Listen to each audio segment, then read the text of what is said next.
Good evening, everyone. I would like to call this meeting to order. Commissioner Gelbaugh won't be able to join us tonight, nor will our town manager. So I believe we are all here.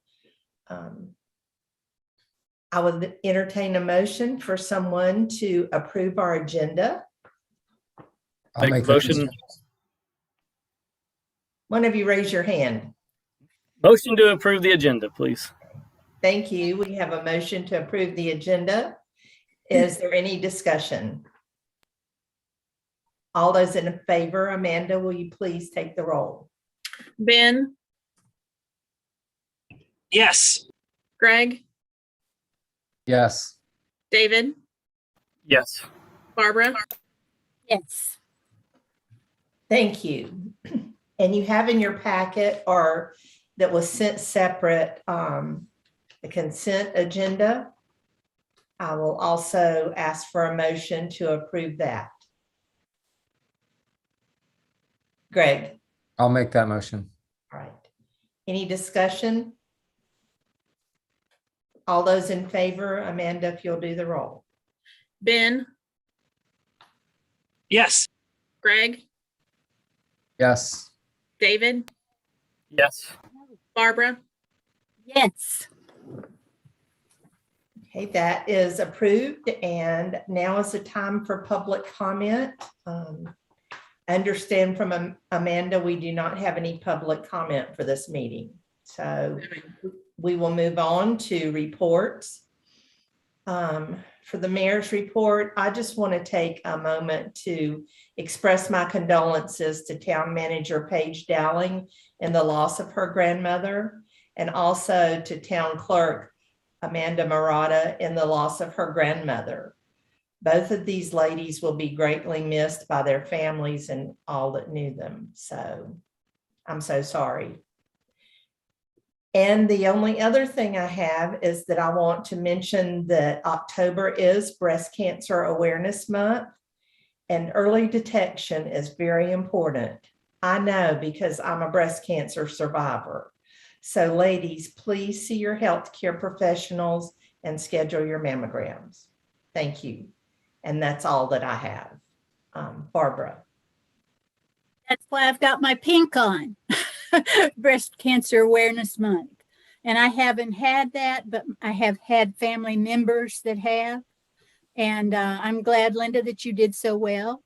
And I'm hoping all these other ladies will do well too, because of all the research that's being done.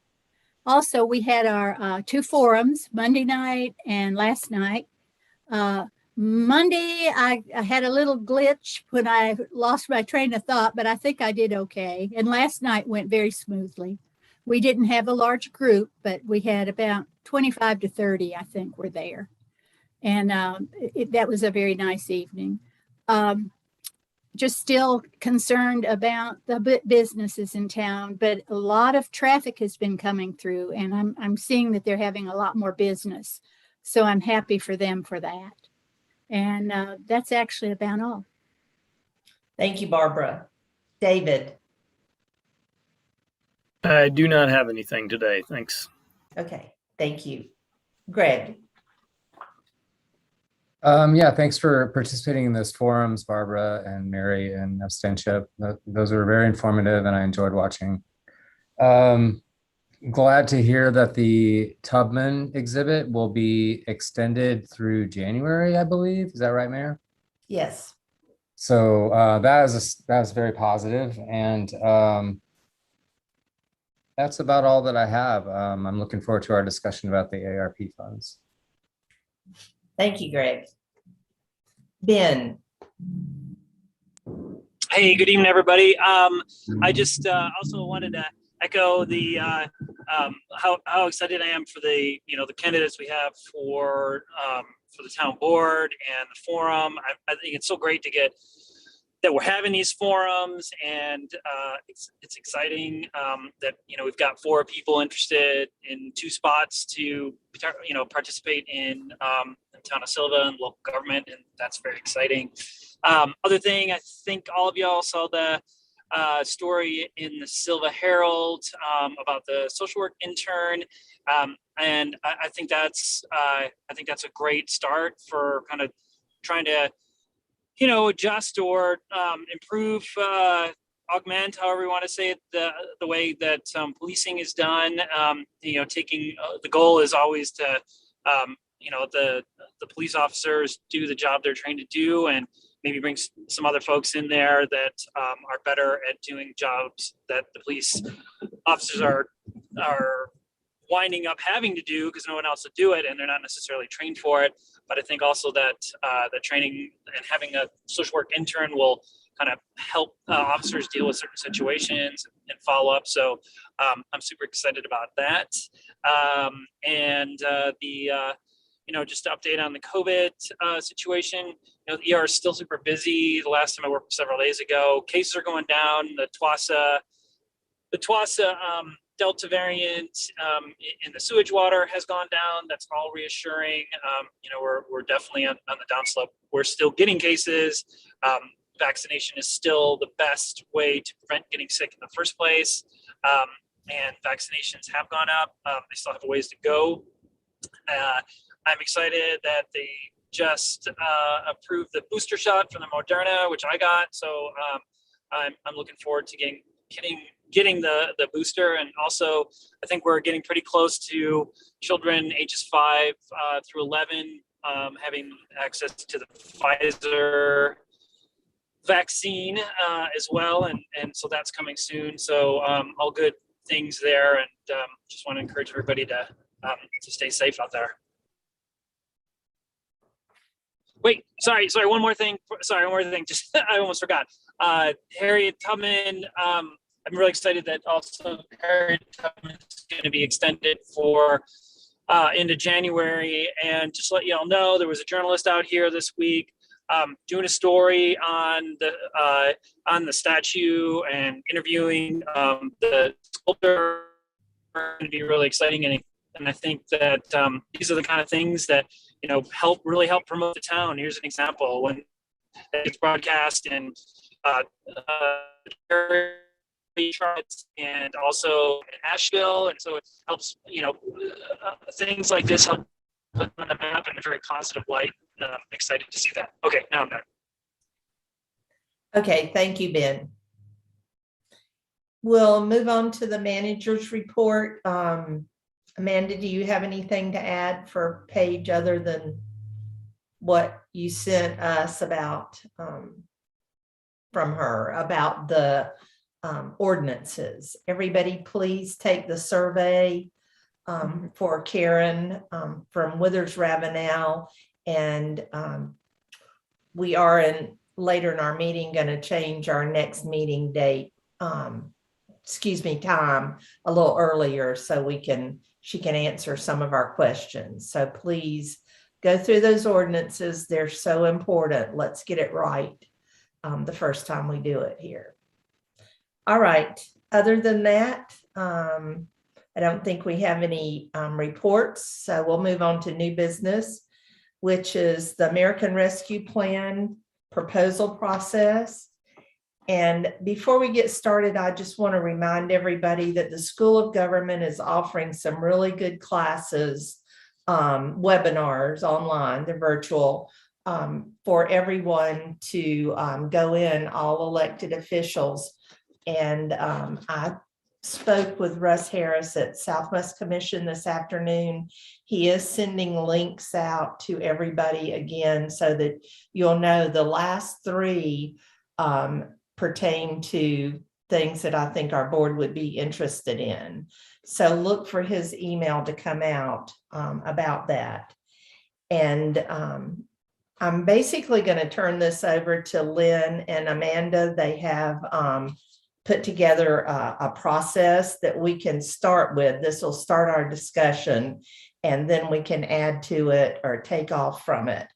But I do want to remind everybody that the officials are saying no money should be allocated until the state budget is approved and the final Treasury report is available. So we have to work within those guidelines.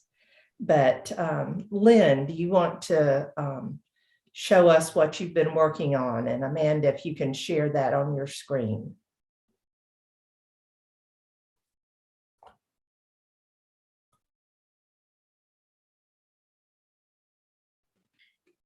Okay, so Paige and I discussed that a questionnaire might be a good starting point for the board to give their input. So we've been working on this form, and the form itself is pretty straightforward, but it's going to provide some good information for us to know what category your request is going to fall under, and then give you an area to be very specific on how you think this falls within the categories that's listed here.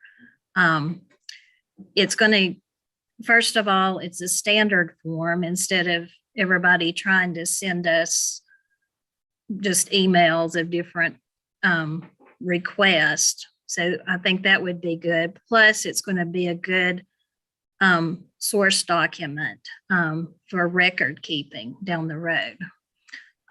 So basically, the form itself is a fillable form, but it could be written on as well. But the questions are pretty straightforward. Just the first category is just what would you like to see the physical recovery funds used for? And we would like to have like one request per form. Then you go down to the next section and there's 5 categories, and the main topic is on there, and then it goes on to list some things, but that's not inclusive. As we learn more information, those should expand some, but that's the basic 5 categories. You may see this with just 4 categories, but the School of Government have separated the first 2 out, and it just makes it a little bit easier to determine which one of those it falls under. One important thing that they keep emphasizing, it not only has to fall under the federal guidelines, but the state of North Carolina general statutes as well. So when determining this, we've got to look at both. And one of the things we know for certain that the general statutes are limited on is broadband. We're not going to have many options just because of the state regulations, not the federal. So that's something to keep in mind when you're thinking through this process. And then finally, the last question is, we just need to explain in detail and be very specific. The categories that are highlighted in yellow have to be COVID related. It has to have some correlation, or it can't even be considered. So that's something you could consider when going through this process. So this is just basically a recommendation to get started. Like Linda said, we're encouraged not to do anything before the final federal guidance comes in. But we wanted to get started somehow in just getting some information from the board of what they're looking at.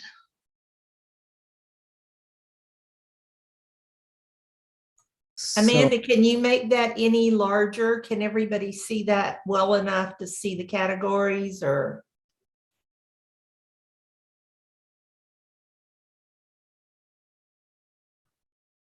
David.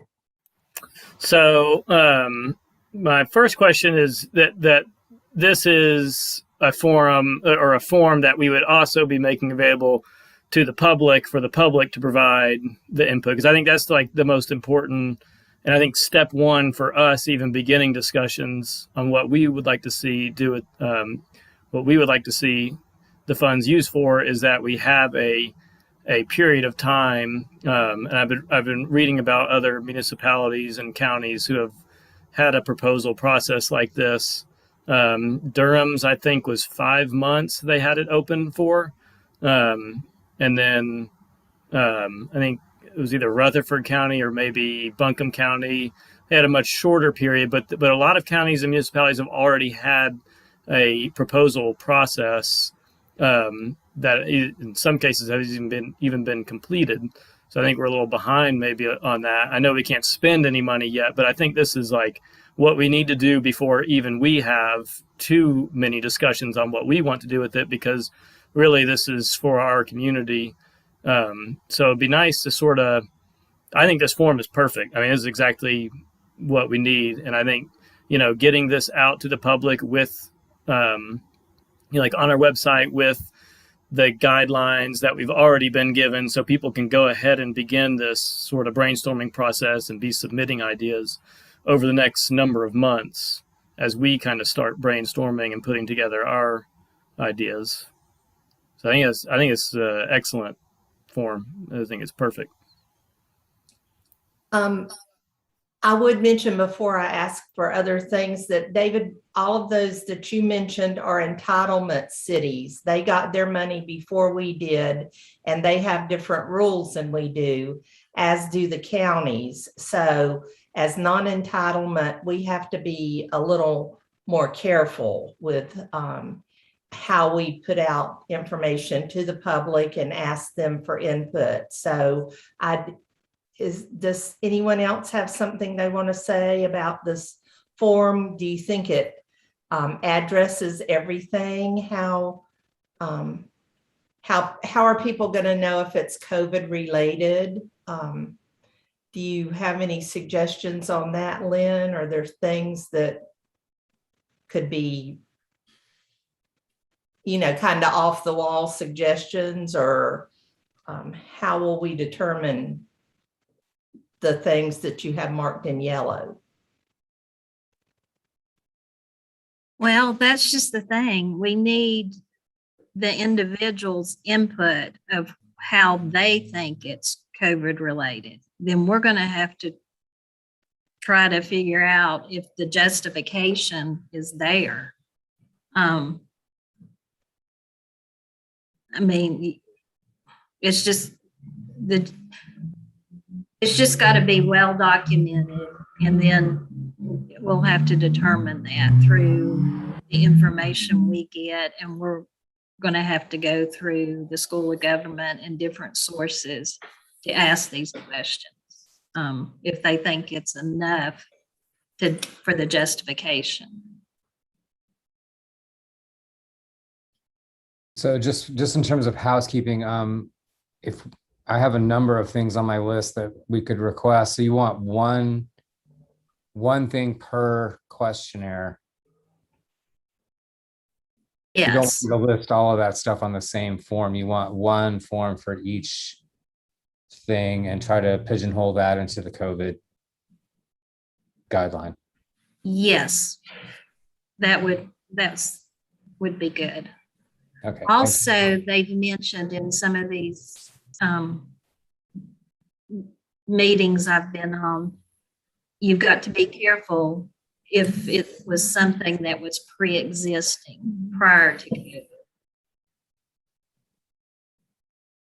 Yeah, I think people, in order to come up with a good suggestion, are going to need to at least review some bulleted list guidelines. I mean, really, a lot of documents that are out there, I mean, they make it pretty clear, and they do provide a lot of good examples on what can and can't qualify, when that date cutoff is for the impact, which was March, I think.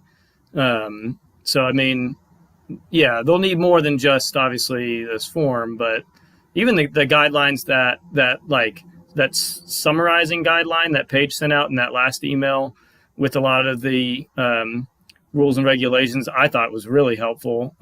If that could just be made available with the questionnaire.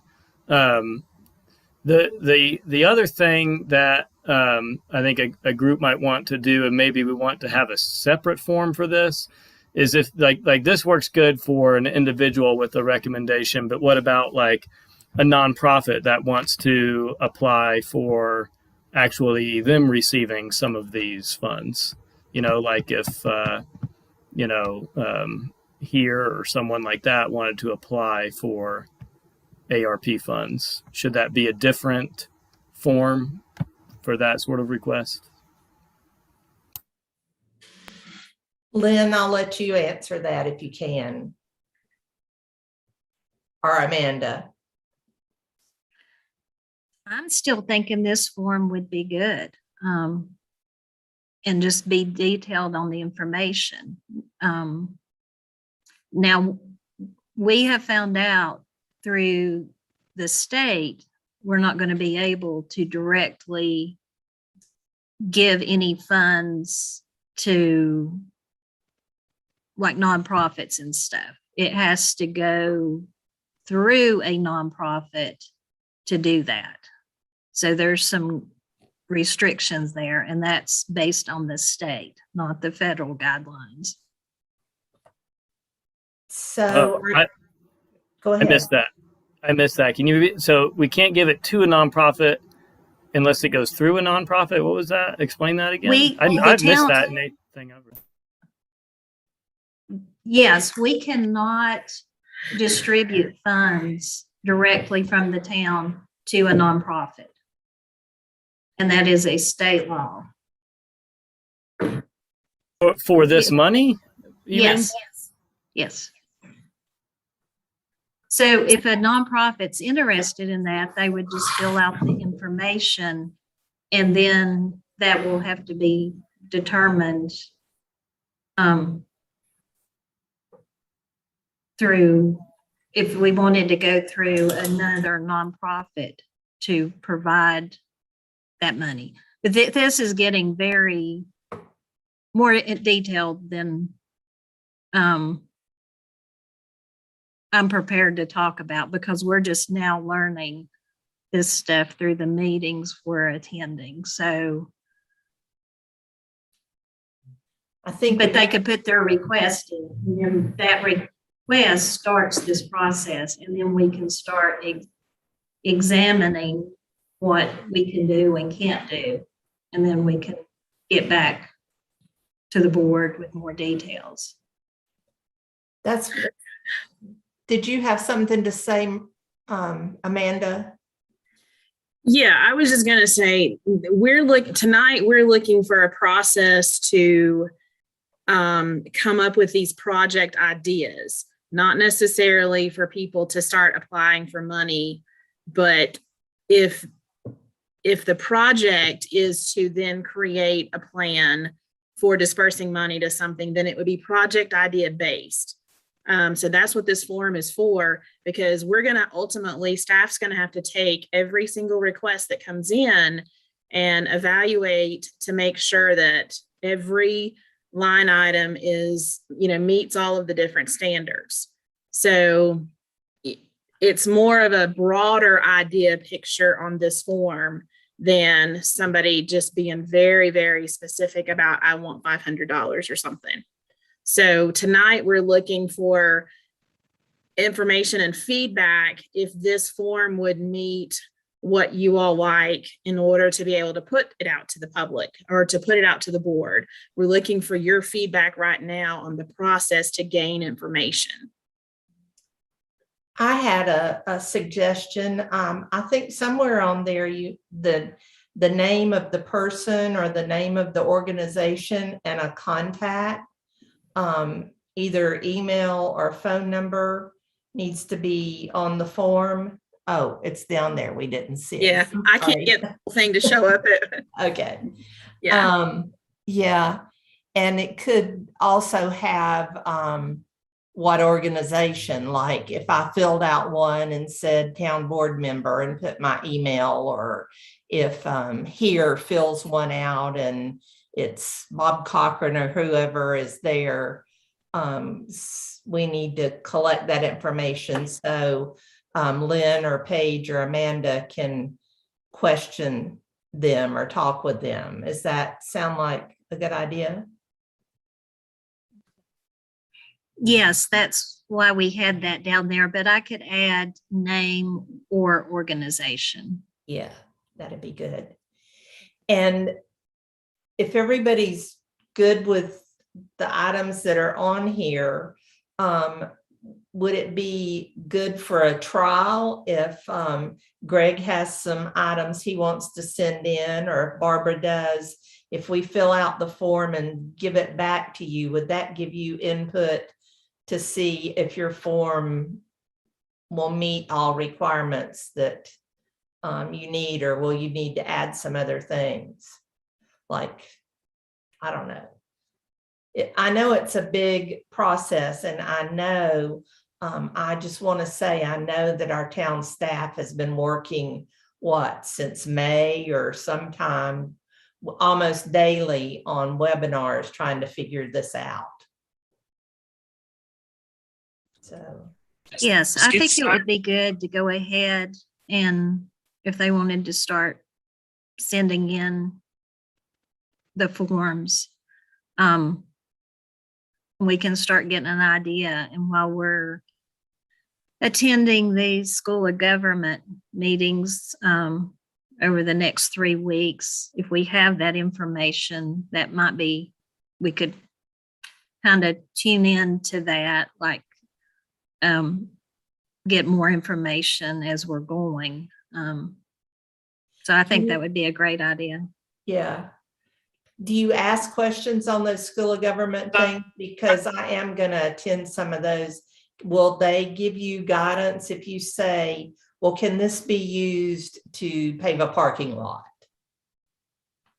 Will they answer questions that you have? Yes, they're trying to answer questions as they go. Sometimes they're more in depth, and then they will just say they'll get back with you. But yes, there's lots of questions being asked. Excuse me, Ben, I didn't mean to interrupt. No, it's okay. Sorry, I can't like raise my hand or whatever. But I was saying, Greg and I were talking, just to also us start thinking about, this is going to be, we're going to have to do workshops on this, as the town, as a town board. I think we're going to have to start thinking about doing some workshops where we can all just kind of talk about this only, rather than in board meetings. Not right now schedule it, but I think we should really start to think about how this is going to play out too, because it's definitely going to take more time than it would on that we get in our every couple of weeks meetings. Right. And I do know that the Southwest Commission is going to offer some workshops to town board members to help and guidance with this. I don't know when they're going to happen. It'll probably be sometime in the first 2 weeks of November, but they're going to answer our questions that we might have. So it would be good for us to have this form that we could use to fill out. And I have questions about what it could be used for. Like, could we use, since we don't have broadband, but could we use it to put dark fiber down when we finally get to repair Allen Street? Is that a valid use? Or can we make like a pocket park somewhere that has Wi-Fi that people could come to, where kids could sit after school and do homework? Is that some use? There's just so many things. And if we can't think of things, I don't know how the public can know how to think of things that would fit in these categories. I just have questions about all of those. I don't know about y'all. Well, a lot of the things that I have are things that the board has been talking about for years. Bridge Park, the other half of Bridge Park, the bathroom. But that falls under infrastructure, but then it says you can't have something that was pre-existing as a want. So some of the documents that Paige sent us the other day really contradict themselves when it starts to talk about what we can use this for. And So yeah, if you guys can get some more guidance, like that would be great. But and then you throw in this thing about the budget. Not, I mean, we haven't had a budget in North Carolina for how many years now? Like, Years. yeah, I just don't know how this is going to play out. Yeah. It's very complicated. And the final report from the Treasury, Lynn, do you have any idea when that's supposed to come out? From the federal government? Yeah. No. They were saying each week they'd say, well, they're thinking maybe the next week, but now they're saying late fall, possibly into the winter, but they don't know. We did have a report. Our first report was going to be due October 31st. And that has been extended for 6 months. That came out last week, I believe. So they're just still in the process of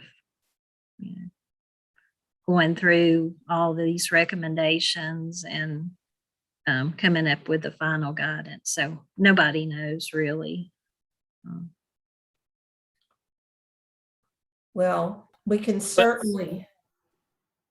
Did somebody else have something they wanted to say, David? Go ahead. I mean, we can certainly start getting some ideas together. I think as a board, and then hopefully if Russ and the Southwest Commission has some things, they would be our first contact, I think, since they're here, to help us with that and to help us see how we can ask the public for their input on these things. But I'm very confused about what the money can be used for. So yeah. I mean, I've spent like hours reading this stuff, and I'm still incredibly confused. Like that was the first time I heard that you couldn't give it to a nonprofit in North Carolina, because I've just been reading the federal guidance stuff. So, but I also don't think like I don't expect the general public to need to familiarize themselves to the level that we have to with what, they can and can't do with these funds. I think it's safe to just like go ahead and let people throw some ideas out. And then like we as a board can sift through that and be like, okay, well, this isn't something we want to do anyway. Or, hey, a lot of people really want this. Let's look into it to see if that is possible. I think like we can do a lot of that vetting without having to wait, because I'm like afraid if we wait until all the guidance is issued, general public's not going to read that anyway, and we're still going to have to sort through ideas that don't fit, and B, we're going to have to rush to spend it. And I know like the county is already discussing what to do with some of their money, so I think it's at least safe to go ahead and get the general public's opinion on what they would like to see the money used for. And if, we got to scrap some of those ideas because they don't fit with the guidance, then we have to scrap some of those ideas. I think that's okay. And I don't want to put that whole burden on town staff to sift through those, because, there's just something sort of an off idea that, maybe fits with the guidelines, and staff spends a lot of time figuring out if it does, but the town board doesn't want to do it anyway. Like we don't think it's a good idea, and not enough other people recommended it. So, I mean, how would you see that part of the process playing out, Lynn and Amanda? Like, who's the vetting entity here for all this stuff? Is that going to be us on the town board sorting through and reading other people's ideas, or is it going to be staff? I think if getting the public's input, I think it would be best that the board go through and determine that. Because I don't know how much input we're going to have. And like you said, it may be something that y'all are not even interested in doing. So if we could provide the board with what we receive, and then y'all go through and say, these are good ideas, can you look into this and see if it's eligible expenses? Do we have the ability with our email system for you to create an email address that's like arpproposal@townofsylva.org, that people could email their recommendations to, that gets forwarded to the entire board and staff, so we could sort of, if people have a recommendation, they could go ahead and just get it to everybody. Amanda, is that something you can answer? Or do we need to ask Logan? No, we can set up another email address. We just have to put it into our database of what we pay for. But one of us here would have to monitor that. And so that might be a good idea to keep it all in one place. I'll check with NCI and Logan and get that figured out for that. I agree with Lynn. I think especially for those ideas coming in from the public, if the board reviewed those first, because it's going to be very time consuming. Once we come up with something that you all want to do, then it's going to be time consuming to go through and make sure that it meets all the different standards. So if that list is narrowed down ahead of time, that would certainly be in the town's best interest. But tonight, are we good with this form? I think Lynn and I need some guidance on whether we think this form is good or if we need changes, so that we know what to do going forward to get out there. Would you mind putting it back up? Sorry.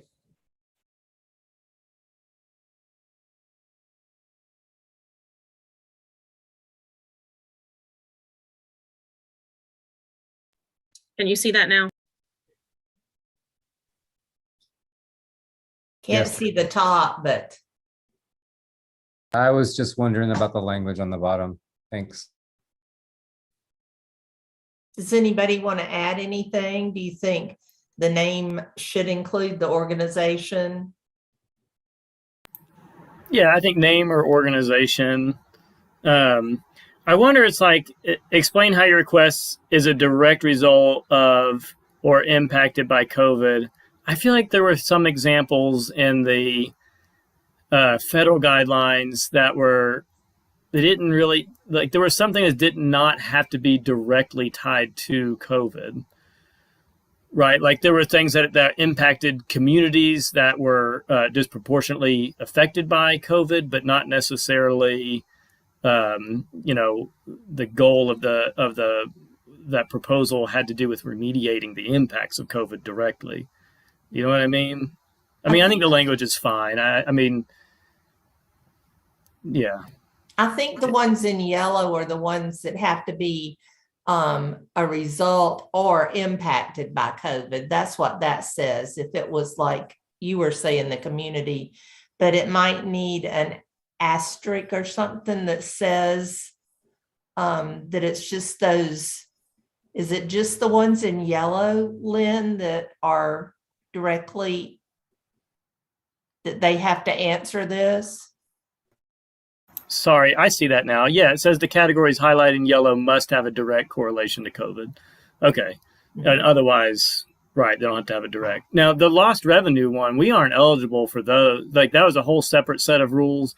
I didn't bother reading any of that because our overall revenue wasn't lower.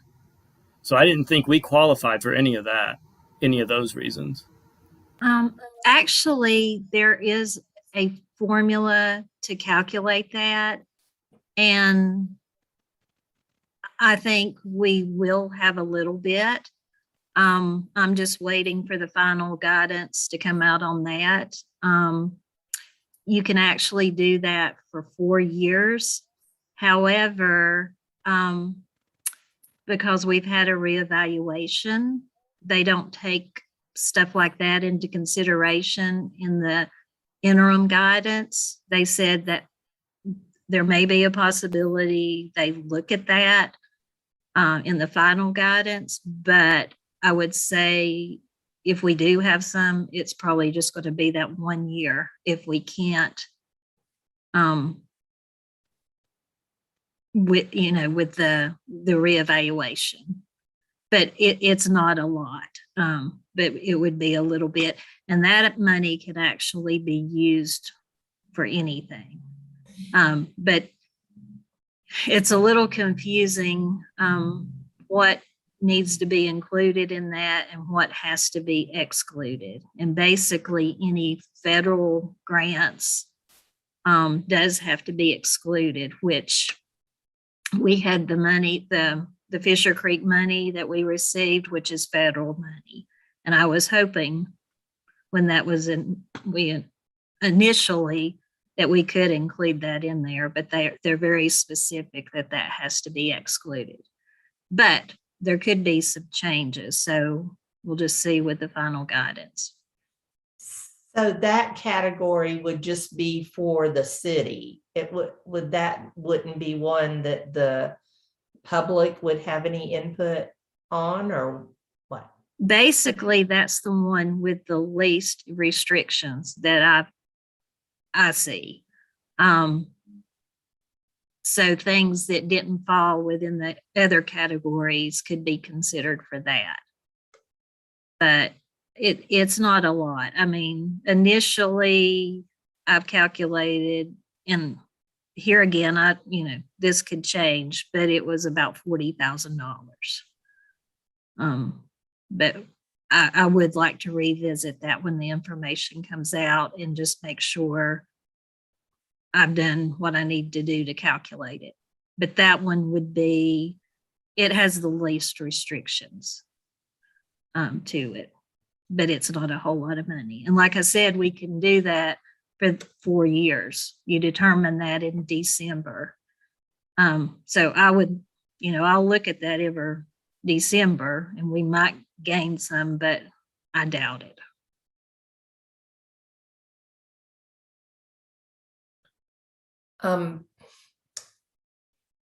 I guess I would like to have maybe entertain some kind of motion to see if this form is what we want, and if we want to use it to send, if any of us have ideas of how we as a board want to spend the money, if we would fill out one of these forms for each of those things and let Lynn test out her form and see if she can tell us, yes, your project would qualify, or no, that's the way things stand now, it won't work.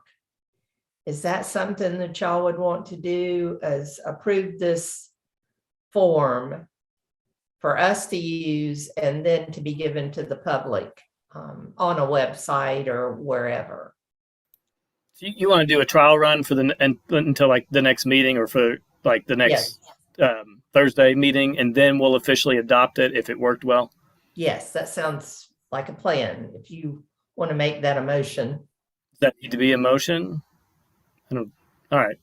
No, we don't necessarily have to have a motion for that. You can just as a consensus that this form is good to go for now. I'll distribute it out to the board members in the morning, and then you all just send it back here, and we'll go from there.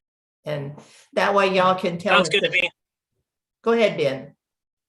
I said, sounds good to me on the consensus.